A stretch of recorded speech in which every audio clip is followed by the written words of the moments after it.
ეს იყო კრიმინალური ქვეყანა და ყველაზე მეტად ვინც დააზარალა ეს ქვეყანა იყო ქურდული სამყარო. ყველაზე დიდი ნაწილი აი რევოლუციის შემდეგ ყველაზე დიდი ჭორი, ტყუილი,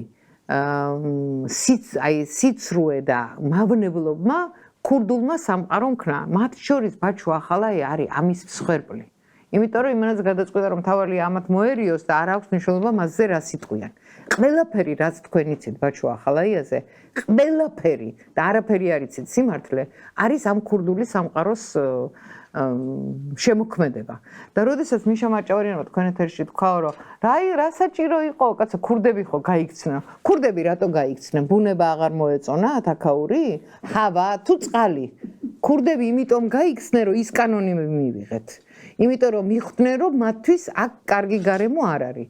და ბაჩუ ახალაია მეათედს რო დათანხმებოდა იმისას, რასაც ქურდები და ქურდული სამყარო მას თავაზობდა, უბრალოდ ივანიშვილს გადაასწრებდა ქონებაში. რას თავაზობდნენ ასეც? ანუ მე ხა არ ვიცი ზუსტად რა, უბრალოდ მაშინ ეს ყურმოყრუით ვიცოდი ხოლმე და თვითონ ამაზე არასდროს არ ლაპარაკობს. მეორე მხარე რო ამბობდა, ანუ ქურდული იმინდა რო არის, გაიგო დეგენერატიაო.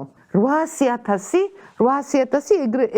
ეგრევე ლამის იმით ჩემოდნით უნდათ რომ მიეტანა. მე ძალიან მიყვარს რომ თქვენ საერთოდ ამის რევიზიას ახდენთ რომ რატო მივიღეთ კანონები რომელიც დამნაშავეს უსჯიდა ესე იგი შეიძლება არა მე ქართული ოცნების კრიტიკოსი ვარ ამ კანონების აღსრულებაში და ხედავ რომ საფუძველი მიშასთან იწყება როგორც სასამართლო სისტემის კრიტიკოსი ვარ და იქაც მიშასგან იწყება საფუძველი და თუ დეკონსტრუქციას მიშადან არ დავიწყებთ მაშინ ქართულ ოცნებას ვერ გავაკრიტიკებთ არა ის რომ ქვეყანაში ესე იგი ჯერ კიდე ბოგინობდა კრიმინალური სამყარო იმის აღგვის ერთადერთი საშუალება იყო რომ ყველას ცოდნოდა რომ კანონი და უნდა შესრულდეს მან ერთადერთი საკამათო და სადაო შეიძლება ყოფილიყო მისჯილი წლები რომელიც იმ პერიოდში დასაშინებლად შეიძლება მაღალი იყო ანუ პრევენციისთვის და იმის შემცირება მე რა თქმა უნდა შეიძლებოდა